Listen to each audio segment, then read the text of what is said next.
I'm going to now turn it over to Maggie Jackson, our new Deputy Director for Climate and Advanced Energy at the Atlantic Council, for a deep dive on China's net zero pledge and its regional and international implications.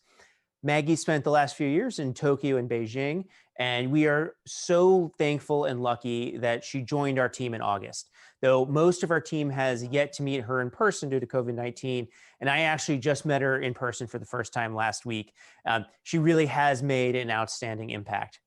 So Maggie, over to you for a discussion on one of the biggest developments in the region for climate, China's goal to achieve carbon neutrality by 2060. Thank you so much, Randy. And I think Mr. Han Wenke kind of left us on the right note there. So it sounds like it's been a great start to our programming in Asia this morning. And as we know, it's already January 20th there, which is going to be a historic moment for the United States. The Biden-Harris administration is coming in with an incredibly ambitious climate and clean energy agenda and is going to be eager to work with partners around the world to drive climate action. And so speaking of climate action and climate ambition, this panel is going to focus on China, which is arguably one of the most difficult economies to decarbonize.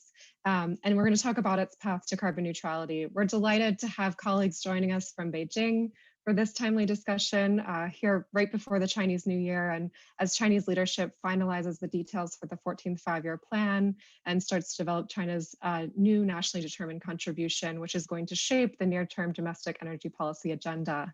Before we dive into the panel discussion, it's my pleasure to introduce Prime Minister Kevin Rudd, President and Chief Executive Officer of the Asia Society and former Prime Minister of the Commonwealth of Australia. We will have a brief discussion about China's target and its geopolitical implications based on his wealth of experience and recent work at the Asia Society. Prime Minister Rudd, welcome and thank you so much for joining us. Good to be with all you guys at the Atlantic Council. So happy to help. Thank you so much. So I'd like just to start with a pretty straightforward question about really about China's target, which is the main subject of this discussion. You've been following China for many, many years now. And I'm wondering, did this target take you by surprise when you first heard President Xi last fall? The honest answer to that is a little bit, but not a lot. And there are a few reasons for that. One is that China, sometime in the last decade, certainly between the Copenhagen conference in 2009 and the Paris conference in 2015, had their own Damascus Road experience on the impact of climate on China's future of its natural environment, the future of its economy. And China, one of its strengths is that it has so many scientists and engineers close to the center of China's political leadership. So they did the calculations and they worked out that it was in China's national interests to begin acting, not just nationally, but internationally. I think the second thing is carbon neutrality, and what we hope to be climate neutrality, which includes non-carbon greenhouse gases, by 2060, to be frank, is not hugely ambitious for China. It's important that it's been stated. But if you look at the current mitigation efforts underway in China, notwithstanding the recent bump up in coal, 2060 is eminently doable, and China's past practice on these sorts of targets has been to underpromise and to overdeliver. And the third and final factor is China, towards the end of the Trump administration, and perhaps anticipating the possibility of a new Biden administration, wanted to steal a march on the United States. And in the eyes of international public opinion, geopolitical opinion, foreign policy opinion, and climate opinion, to occupy the vacuum which the Trump administration had left on global climate change leadership. And so China was positive and constructive, whereas the Trump administration had been behaving like the Goths and Visigoths in the sacking of Rome in 464 AD. Well, thank you for that. I'm going to follow up on the geopolitical question. And you mentioned the US. There's been some other factors around that statement and maybe around that time. But how do you look at this as a move by China to play a larger role in international governance, especially around climate? And we've also seen some examples of how China has stepped up during the pandemic and helping some of the lower and middle income countries with their recovery efforts and also health and public health efforts. Well, China, back in 2009, for example, at Copenhagen, where I negotiated with them directly and unproductively at that stage, has always maintained the, as it were, the orthodoxy of the G77 developing country position of shall we say, different expectations of developed and developing countries in terms of their overall mitigation, climate change mitigation efforts. And that was not just China looking after its own national patch, it was also looking after the interests of developing countries, which had not yet reached the stage of development of either the United States and Europe. What is interesting in terms of Xi Jinping's statement at the UN General Assembly last September, October, was that there was no conditionality attached to China's future commitments that has traditionally been anchored in language that what is expected of China is one thing, but what the developed world does is much more important and much more significant. At that level, China has formally broken solidarity, if you like, from a formal position on the path of the G77 and on the question of developed and developing country commitments. That's one point. I think the second is, across the world at large, as I said before, China is seeking to improve its global branding, given all the downsides of China's global branding in a whole bunch of other international and domestic policy areas, not least of which is human rights. And therefore, China has seen a big geopolitical and international political opportunity to burnish its credentials in this domain. And as I said, to occupy a vacuum left by the United States. So I think that is important. But the final factor is the Belt and Road Initiative is a problem for China's legacy on this question. So much by way of additional coal-fired capacity is being added to BRI countries. There's a danger that people will conclude, based on the numbers, that what China may be closing down in terms of coal-fired capacity in aggregate within the country is being offset by the addition of coal-fired capacity in BRI countries. So this is a liability in terms of China's overall global climate change credentials. Yes, I think that's an excellent point. And you also, you see stories of perhaps the overcapacity playing into the BRI. But do you think that there will be a change? Do you see any indications that China, through the launch of its green finance principles and some of these pushes, again, from national policy to green the BRI, do you think those will be effective and in enough time? Well, I think our Chinese friends have worked out that what they do domestically is transparent to all of us globally, because we monitor it. You know, we all have means of monitoring what China is doing in terms of its coal-fired capacity. So there are no secrets about all this. So that's one thing. So second, if China continues the uptick that we've seen in 2018, 19, and 20 in terms of additional coal-fired capacity being installed within the country, if that continues into the 14th five-year plan period, beginning in 2021, then there is no way that China over time will reach its mid-century commitments of 2060 climate neutrality. So therefore, what Chinese officials tell me privately is that what we've seen in terms of this breakout on coal-fired capacity in the last 2 or 3 years will not be reflected in the 14th five-year plan, that no further coal-fired stations are being approved domestically, and that there is new regulations about to find their way into place in Beijing, denying finance for further external construction of coal-fired power stations in BRI countries.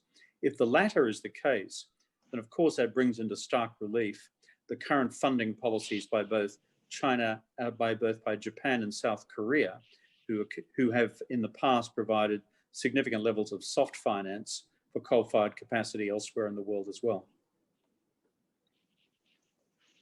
Yes, thank you for that. I do want to bring this back to the trade question, and there has been some issues with Australia regarding coal and China's ban on Australian imports. And as we look at this neutrality statement and what it means in terms of China's energy mix continuing to evolve, what does that mean for regional trade and trade partners such as Australia? Well, there are several factors involved in this.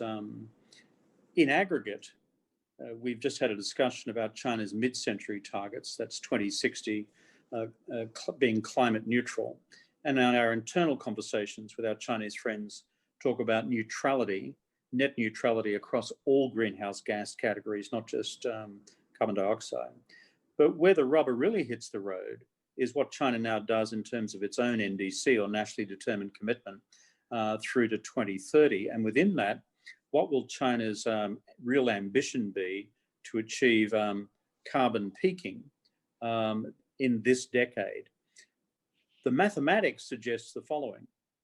If China is serious about mid-century climate neutrality, it has to peak in terms of its carbon emissions by latest 2025. You can't let this run to 2030. Otherwise, the adjustment curve in terms of bringing down remaining carbon installed capacity or coal-fired installed capacity, for example, is too steep. So finally, where does that lead us? If China does that, what does it mean in terms of aggregate demand for global coal supplies from suppliers like Australia, from Indonesia, from other countries around the world? I believe we're entering into the sunset phase of the global coal industry. And this will be driven in large part by China. But the intensity of the sunset will be determined by this nationally determined commitment by China on its own carbon peaking target in the 2020s. If they hit 2025, then you're going to start to see a radical adjustment in what comes from Australia, but also increasingly countries like Indonesia. As for Australia-China trade tensions, as the product of a bunch of geopolitics between the two countries, I would hope, both as an Australian, but as the head of an American think tank, but also as, frankly, a global citizen, we can use the election of the Biden administration to achieve a level of restabilization of US-China relations in general. But within that, China's relationship with American allies like Australia and Canada as well. Yes, we certainly hope so. And as I said, January 20th will be a significant day, and I hope that there's a lot of opportunity. On that note, do you have some specific areas of cooperation that you can see, again, improving between the US and China on climate, whether it's policy, finance, or technology? Well, technology, as you know, is the centerpiece of what was agreed upon between the Obama administration and the Xi Jinping's administration, the agreements of 2014, 2015. And they've traveled some distance. They can go some distance further now, given the new technology domains, for example, in hydrogen. So I think technology is a real possibility.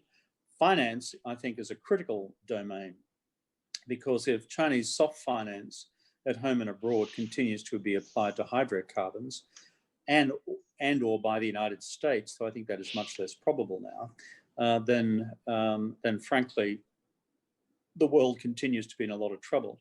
I think finance is an area for collaboration. On policy, I think it's a bit like this. It's Russian roulette is the wrong expression here, but being mutually honest, semi-simultaneously with each other, about ambitious nationally determined commitments for greenhouse gas reductions between now and 2030, both by the incoming Biden administration and by Xi Jinping by the time the 14th five-year plan is released in March, will be critical. I would suggest it's important for both countries to declare ambitious NDCs, nationally determined commitments, for the decade and half decade ahead, because that will ratchet up global commitments to action by the time we get to the Glasgow meeting of the Conference of the Parties in October, November this year. If the Americans and Chinese, as it will, lowball it, I think that's a baseball term, lowball it, then I worry that the rest of the world will become even more lowballed and we will lose momentum. So it's in those three domains of technology, finance, but frankly, the ambition of nationally determined commitments to drive global momentum forward. Yes, thank you. Well, we've already touched on a lot. We only have a few minutes left. But coming back to that question on COP26 and what we should expect from both China and the United States, we talked a little bit about China moving away from their developing nation status, and then wasn't a mention of the bifurcation. How will the world view China, and will they hold China to a higher standard in terms of meeting these commitments and following through on overseas finance and greening their BRI? How does that standard change with this announcement? Well, China, whether Beijing likes it or not, is being held to a high level of expectation and consistent with its global status as the world's second largest economy and prospectively the largest by the time we get to the end of the decade, but also as a global great power.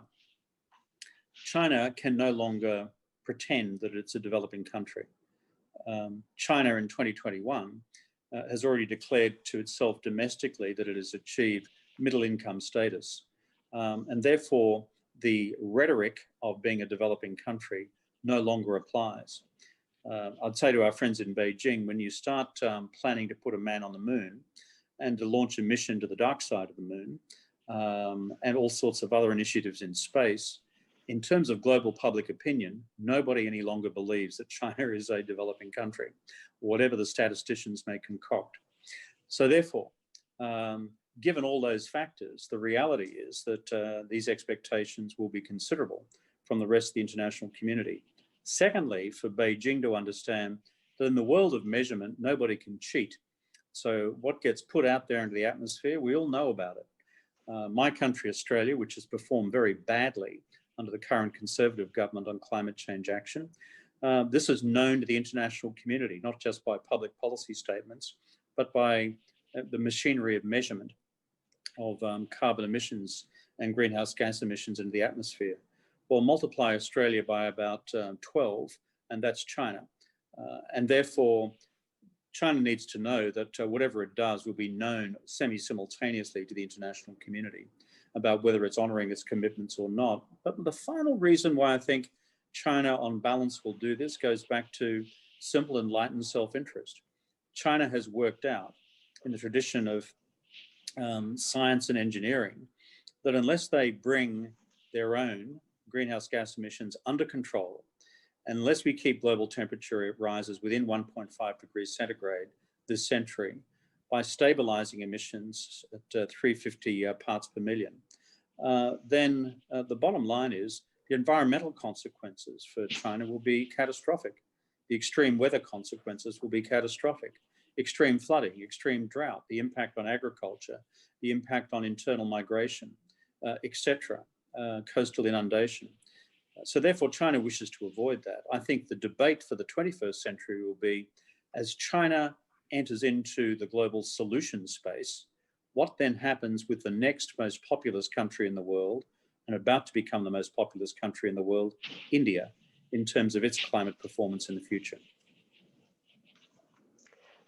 Thank you so much for ending on that note. And I think it's an excellent point. We really do appreciate you joining us tonight, Prime Minister, and tomorrow morning, I guess, for everyone in Beijing and you, Australia. Thank you so much for your time. It's a pleasure speaking with you today. Good. With that, I'd now like to, okay, thank you so much. With that, I would like to introduce our distinguished panel of experts on China and climate. It's an honor to share the stage with these people who have dedicated the last few decades of their careers to fighting climate change, both in a domestic context and through international cooperation and forums such as the UNFCCC.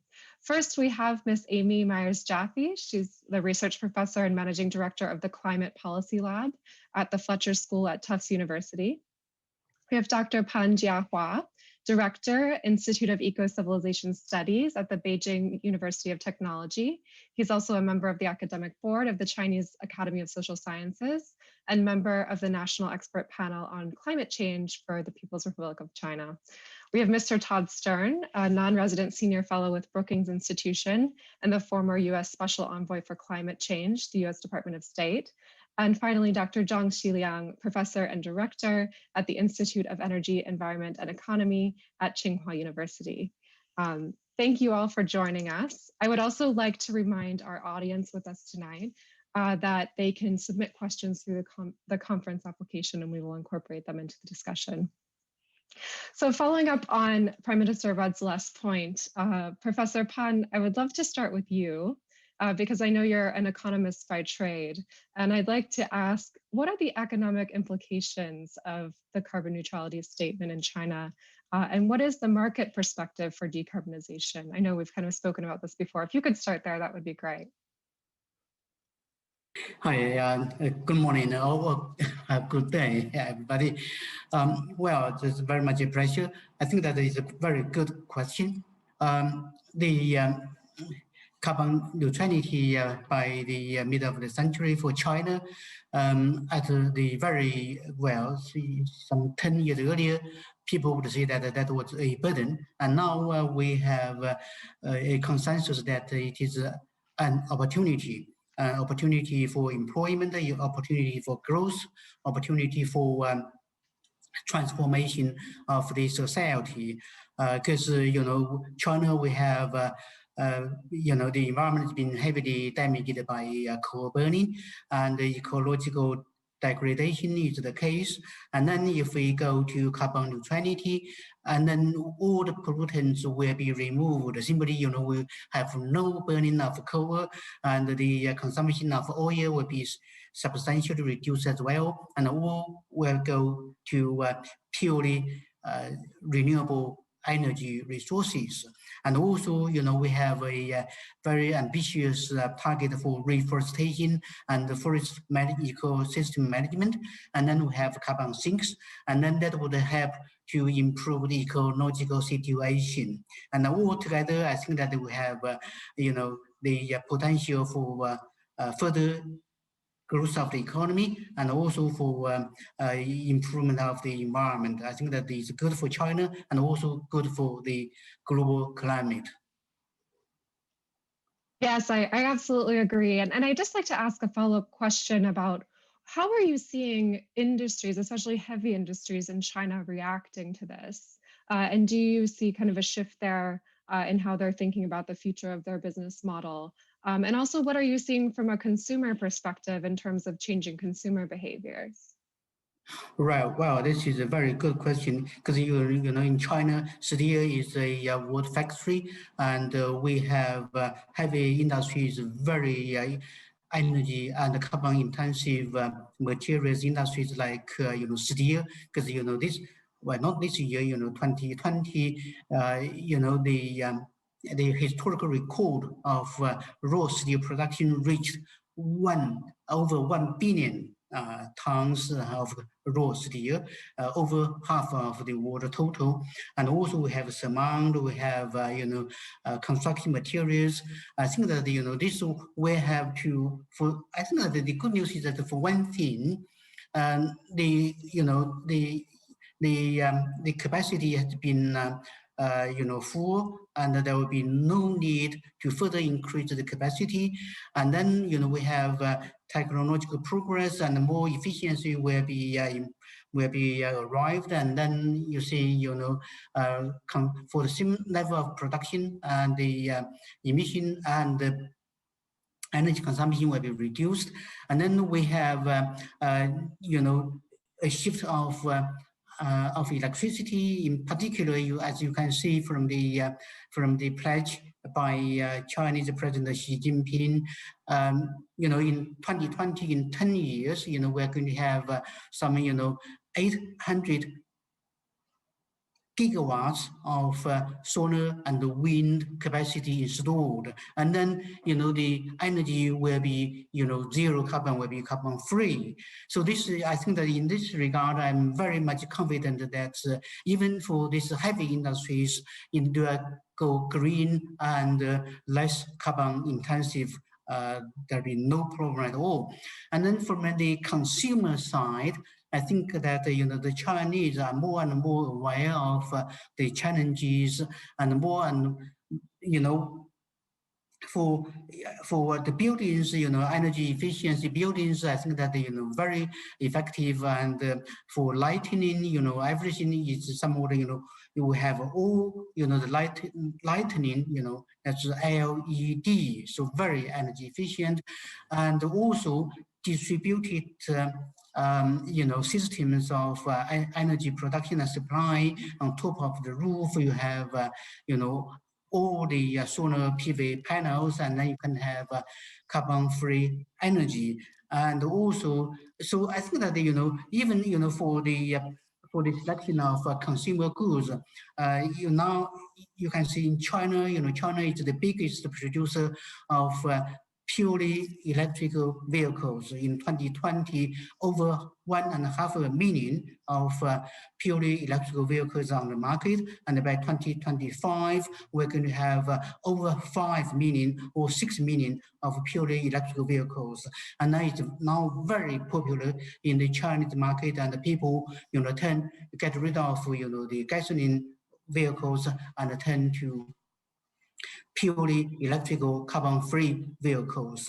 So I think that in the society, is on the road for zero carbon, transition. I think that the process has been accelerating because of it's been incorporated in the 14th five-year plan, at the national level and the local level, and also at the sectoral level. So everything, we have a very detailed targets for individual sectors and for individual regions and the provincial and the municipality levels. Thank you so much. And I'd like to come back. There's a lot to unpack there. So you really gave us a great overview of the energy mix and really the technologies that are going to set China on the path. So I do want to loop back to both the technology and the policy questions. But before that, I would love to move to Professor Zhang. Professor Zhang, I know that you at your institute are looking at these models and what it's going to get what it's going to take to get China to this carbon neutrality target by mid-century. I would love for you to respond to Prime Minister Rudd's comments as you would like, but also to just talk through these energy technology pathways. What do you anticipate the carbon emissions trajectory will look like through 2060?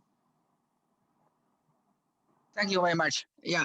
Thank you very much, and Maggie. So it's a really great pleasure to join this very interesting discussion. So I think now, so in terms of the trajectory of the carbon dioxide emissions, something like that, according to the very recent analysis of our team. So I think that the carbon dioxide emission will be peaking approximately around the year 2025. So I think this is what the Prime Minister expected. I think after year 2025, so there will be a how to say platform, a short-term plateau. So I think so after year 2020, so there will be an obvious decline. So by the year 2035, so there will be a decline of the CO2 emission approximately 20% relative to the level of the peaking CO2 emission peaking. And also by the year 2050, so there will be approximately over 70% of decline, so relative to the peaking level. So then so we will achieve the carbon neutrality by the year 2060. So it's the curve trajectory of CO2 emissions, something like that. And also in terms of the how to say energy use. So we believe so there will be no there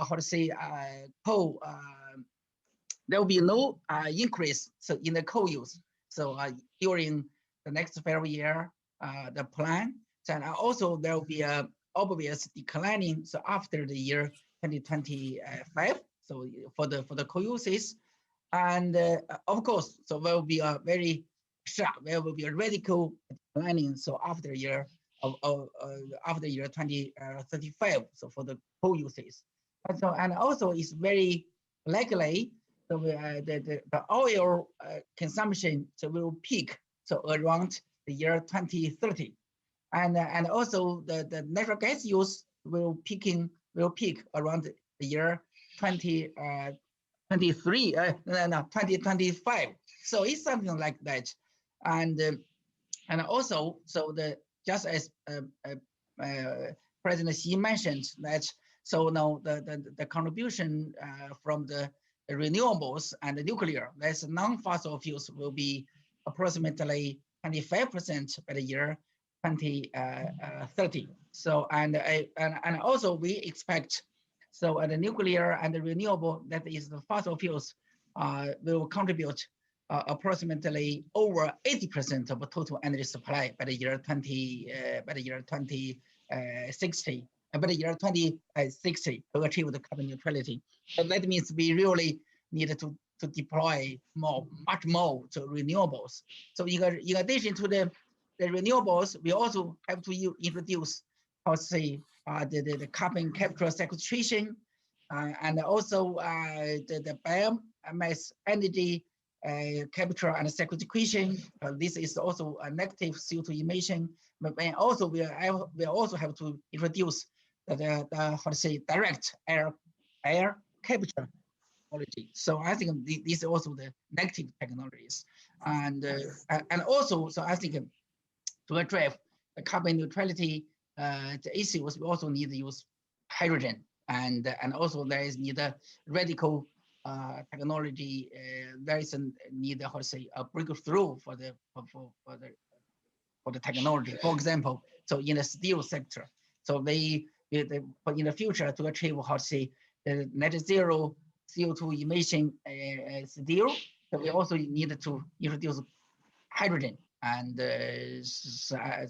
also I think we also need to promote the development and the deployment of the storage technology. It's very important to keep the grid operation stable. I think it's also very important. Thank you for that, Professor Zhang. Again, we'll come back to some of those technologies that will enable us to achieve this goal worldwide. But I just did want to ask you, so do you see the carbon neutrality target for 2060 as all greenhouse gas emissions? Is that what you anticipate? Yes. So according to my opinion, I think the President Xi's announcement is about the carbon neutrality of all greenhouse gas emissions. Okay, that's a great point. Okay, Mr. Stern, I'd love to come over to you to give you a chance to react to both Prime Minister Rudd and also Professor Pan and Professor Zhang in terms of understanding what the significance of this target is from such a large carbon-intensive economy like China, what your thoughts are about how ambitious it is, kind of whether you agree with Prime Minister Rudd, and how we should look at this from an overall carbon mitigation perspective worldwide. Thank you very much, Maggie. It's a pleasure to be on this panel with the Atlantic Council and all of my co-panelists. A few comments. I think, first of all, the President Xi's announcement at the UN in September was enormously important.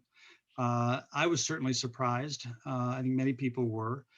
I think it is not actually as strong as we need yet, but it's a big step to do below 2060. When I hear below 2060, I tend to think of 2051. So I'm going to look at it that way, but it doesn't have to be 2059 and a half.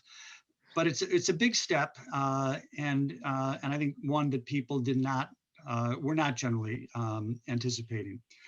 So in that sense, very, very good and very important to have by far the biggest emitter in the world, 27% of global emissions, taking that posture. So that's the very good thing. I think that on the side that still needs work is the more short term. And there has certainly been sounds coming from China. I think what we've heard tonight is, maybe a little bit better, but still somewhat consistent with this, which is basically that more or less emissions will stay pretty flat in the 2020s. And that you will start to see a big decline in 2030 and then a very sharp decline in 2035. The trouble is that's actually not good enough. And by the way, with a lot of coal still getting built. Now, I did hear Prime Minister Rudd talk about no new coal. I'm not sure, but there are two different ways to interpret that. One is there are not going to be new coal approvals, but there's already over 100 gigawatts of coal in the pipeline, or literally they're going to cut that off. I haven't heard up until now that they plan to cut that off. So I think you still have some new coal getting built. And I think a general sense that we will be pretty much flat in emissions in the 2020s. And that would create a big problem. And Prime Minister Rudd talked about the problem in the context of China having a difficulty meeting a 2060 carbon neutrality target. That's undoubtedly true, but there's actually an even bigger problem than that, which is that all of these, either net zero by 2050 or carbon neutrality, all of these emission goals are actually means to an end. They are not the end in themselves. The end is what's the temperature limit going to be. And I think the temperature limit, which was understood in Paris to be well below 2 degrees, best efforts for 1.5, but more of an orientation around 2. That has really changed quite dramatically since Paris, starting with the 2018 landmark report by the UN's climate body, the IPCC, their 1.5 report, and then any number of reports that have amplified that subsequently, plus what we observe in nature, have really pushed the international consensus in the climate world toward thinking we really have to be trying to get to hold to 1.5. Not just that would be great if we could do it, but we've really got to be focused on that. And if that's your understanding, then flatlining emissions for China in the 2020s is completely inconsistent with that objective. You would basically bust the world's carbon budget if China were to do that for 1.5.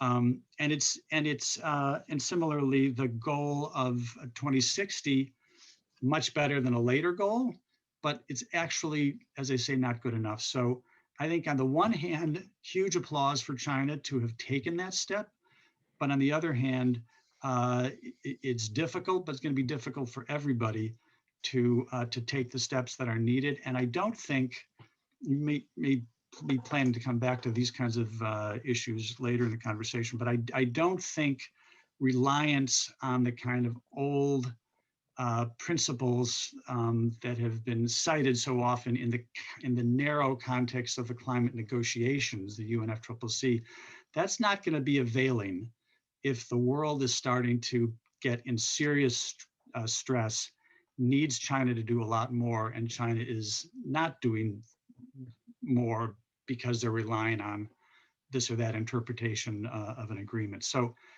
big first step. We need more. By the way, of course, we need more from the United States. Tomorrow is a big day. We have a new president getting inaugurated. I think he is completely on the program of very dramatic changes on climate. He's going to push that as far as he can. He is committed to 1.5. He's committed to net zero by 2050.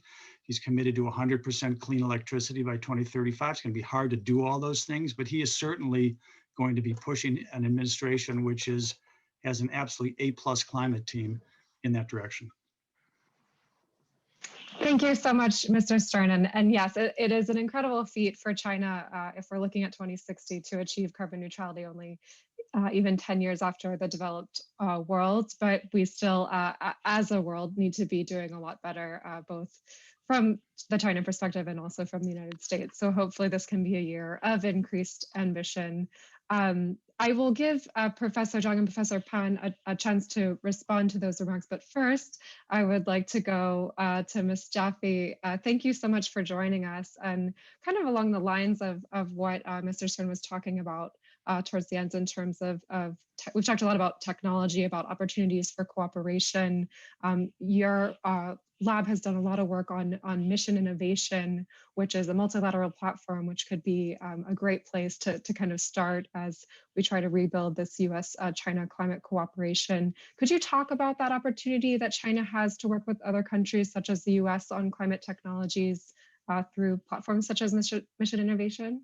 Well, as you know, Mission Innovation was renewed this September, not with a concrete renewal of the doubling again of spending, but at least with the tailwinds of a 40% increase since 2015 and an increase in the number of countries participating. And I think a pretty robust global competition now in research and development for the kind of clean energy we are going to need to meet these kind of pledges that China and the Biden administration are making for 2050 and 2060. So the question is, how do we move forward in mission innovation? And I think one of the key areas that we need to look at, of course, there are going to be some areas where countries are going to want to have a competitive footing in certain key technologies in the global market. But I think there are other places where multinational platforms, maybe even public-private partnerships, the new renewal of mission innovation, emphasize public-private partnerships. And so I want to bring up one additional statistic, which is when you go into the deep dive of US spending in energy, RD&D, research and development and demonstration, and Chinese spending, I think what we need to move to is to reduce the amount of energy research and development spending that's being done in fossil fuels, except in regards to carbon sequestration and other kinds of technologies that are enabling us to use fossil fuels in a way that does not emit to the atmosphere. And with that regard, I just point out an interesting statistic. So the United States and China, as part of mission innovation, each spent upwards of about $2 billion a year since 2015 on research and development for clean technologies, renewables, battery storage, and so forth. U.S. a little bit ahead of China in terms of its spending on clean energy RD&D, but comparable.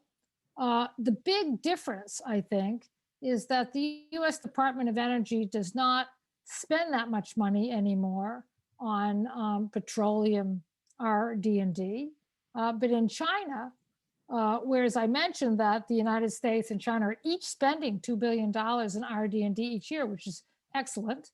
The state enterprises in China are spending 3 times that on RD&D for fossil fuels. And so I do think we need to engage the fossil fuel industry. As you know, the Biden administration is not only going to engage, but highly regulate the US oil industry in terms of its methane leakage and technologies that will assist carbon sequestration and assist CCUS, so ways to use the carbon after it's sequestered. I think the United States will continue to look at that. That might be an area for global cooperation. But bottom line is engaging state industry also to participate in investment in clean energy, which we've had a few announcements from one of the big Chinese state oil companies, increasing the ambition of those announcements in line with China's new targets and commitment to carbon neutrality, I think would be an interesting path forward. And of course, the United States will be pushing its own energy industry to move in the same direction. Thank you so much. I think that was, yeah, those are some really interesting statistics. And again, there's a lot of opportunities for cooperation, but again, a lot of work we need to do to be funneling money into the right areas to really scale these technologies, as you mentioned. Professor Pan, I would like to come back to you because I know for, again, many decades you've been involved in the IPCC process. So I think you might have some reactions to kind of what has been said thus far. And I know in our conversation, you also talked about the fact that there's really no shortcuts when it comes to fighting climate change and to really driving the energy transition. So I would love for you to elaborate on that as well, please. Well, I think Annie, has made a very good point that is, R&D has to be more focused on renewables. And in the past, I think that the state-owned, companies, the oil giants, their focus, were more on, fossil fuels. And, we do need to have a move to investment in R&D on renewables. But on the other hand, I think that, if we look at the investment in renewables, China is absolutely a need in the world.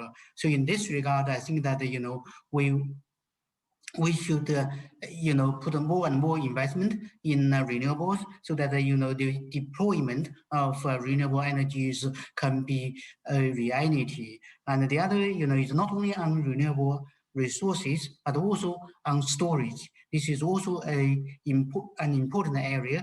This, for the automobiles, because renewables like solar and wind are more intermittent, and then you need to have a stable supply of power and electricity.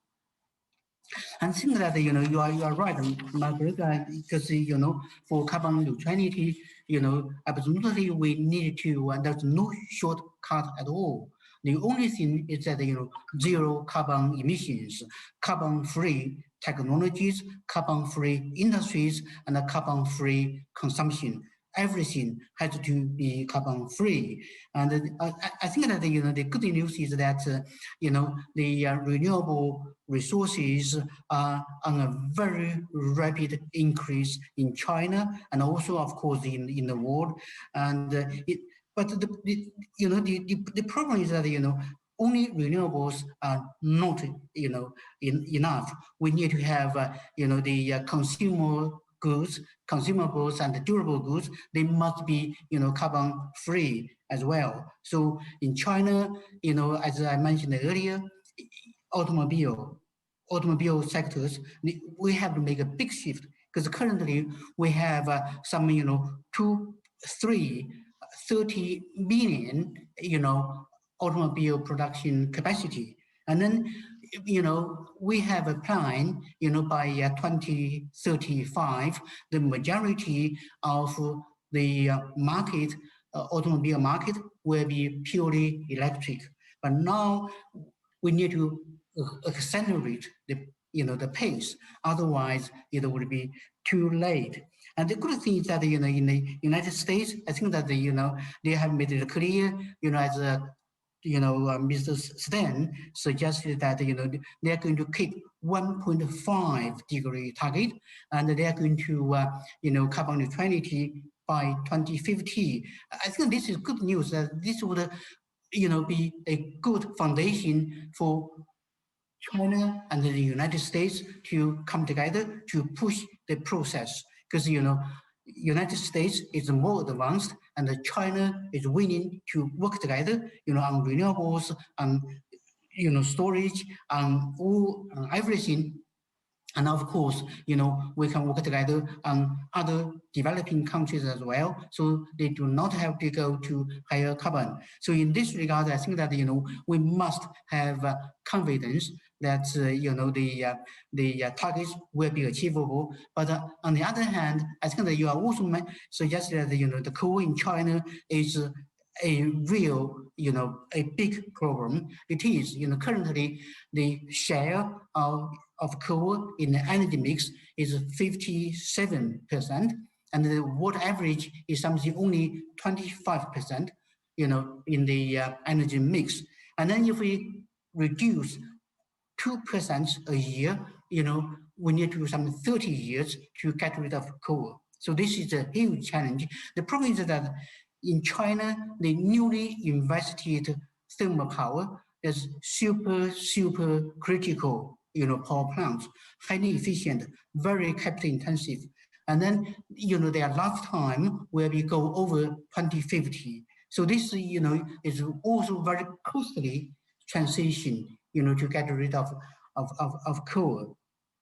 But anyway, if we are determined, as President Xi made it clear, we are determined, and then I think that we must and we will have solutions to, reach the goal.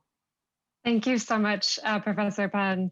And I want to turn it over to you, Professor Zhang, also to respond. And also maybe you can share with us how the emissions trading scheme might help, again, using market mechanisms to drive this transition. And again, we're running short on time, so if each panelist could just keep their remarks fairly brief. Thank you. Yes, thank you very much. So I think that first I would like to share some new development as a response to Todd's question about what's the the short-term actions will be take place to achieve the carbon neutrality goals. So I think this year, 2021 is a very important year. So for China, there will be new initiatives that will be launched. So I think first is so we will setting more ambitious legally binding targets and for the next 5-year plan to address the climate change. And also, so we will launch early peaking initiative. So that according to this initiative, so all the provincial government also needed to formulate a roadmap. So our targets. So to peak their CO2 emissions earlier. So in the year 2030. And of course, I think the National Emission Trading Program, so after approximately 1 decade of preparation, starts real running. So the next the month. So now the National Emission Trading Program, so will regulate approximately 7,500 enterprises. So and covering emission of the 70% of total China CO2 emission. So I think now, so during I think it's a very big risk development. I think now the launch of the national early peaking program and also the real running of the national emission trading program is largely attributed to President Xi's announcement. So the last year. So I think without this announcement, so I think it's really hard to make it. So those short-term actions can be proposed and it can be implemented. So this year. So I also have a questions for Todd. So so you are also very much interested in about when China can have achieve radical CO2 emission reduction. So I also ask for you. So when the United States can achieve a radical CO2 emission reduction. So we look at the trajectory of the United States. Of course, the United States I think is there is the reduction take place, but it's largely gradual. So no very radical reduction take place. I think when the United States can expect a radical reduction. Thank you, Professor Zhang. So I'm going to turn that question back to Mr. Stern, and then I'm going to have Ms. Jaffe jump in with the final word. So why don't you kick us off, Mr. Stern? Well, I think that it will obviously remain to be seen. I think that is clearly what is the intention of the Biden administration, of the incoming president. He will use a combination of standards and investments much more than carbon pricing. I don't think carbon pricing is not terribly likely to be part of the equation, but you can have regulation across a broad range of critical sectors: power, transportation, buildings, and so forth, and regulation that is much of it based on existing legislative authority that can touch all of those areas, can touch fuel economy, that can regulate methane and the efficiency of buildings and all the appliances within them.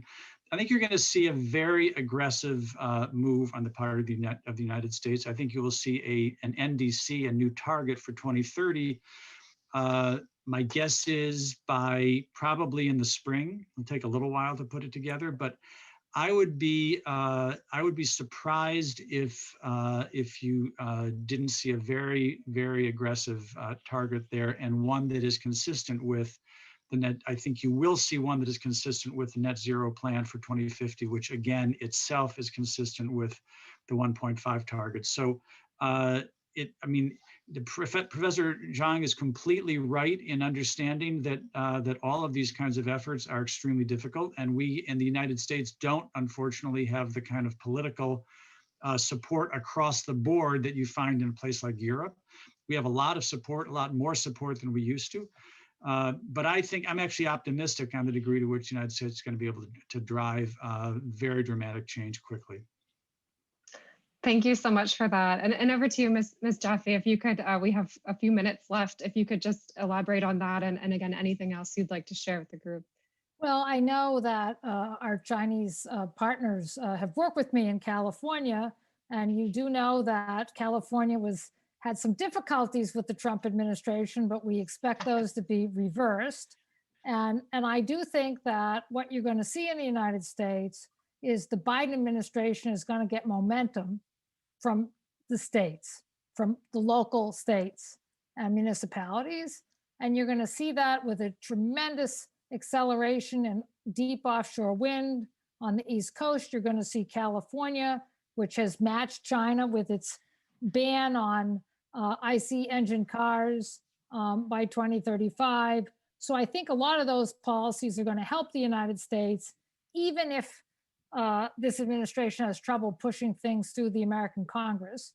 And the other thing I would point out, which the Biden administration has going for it, which is just the natural closure of coal plants in the United States. The trend for the closure of coal in the United States has huge momentum. It's backed by the financial community in the United States and elsewhere, where companies cannot get finance to continue to operate in coal. And you're seeing utilities voluntarily shutting their coal prematurely because they can provide a better mix, a cheaper mix, and get easy time for financing if they go to renewables and if they go to some extent, natural gas. So I do think that the administration's, even when we talk about the difficult politics of the United States markets have things going for it in terms of the natural decarbonization that's going to come through the financial sector pressing for it. And I think that you're going to see the Biden administration pushing international organizations to limit the financing of fossil fuels, especially coal. And so I do think that there'd be some tools for the administration to use on greater ambition that will be different than just having something like Obama tried with the Clean Power Plan. I think you're going to see more effort on the state level. Yeah, thank you so much for talking about this at national level. And I wish we had more time to get into it, because I know we have a lot of great examples, both on the state level and the provincial level. I want to just say thank you again to all of you for joining. Unfortunately, our time is up, but I think this has been an outstanding panel. We have you all joining us from Brisbane and Washington and Beijing. So I wish you the best.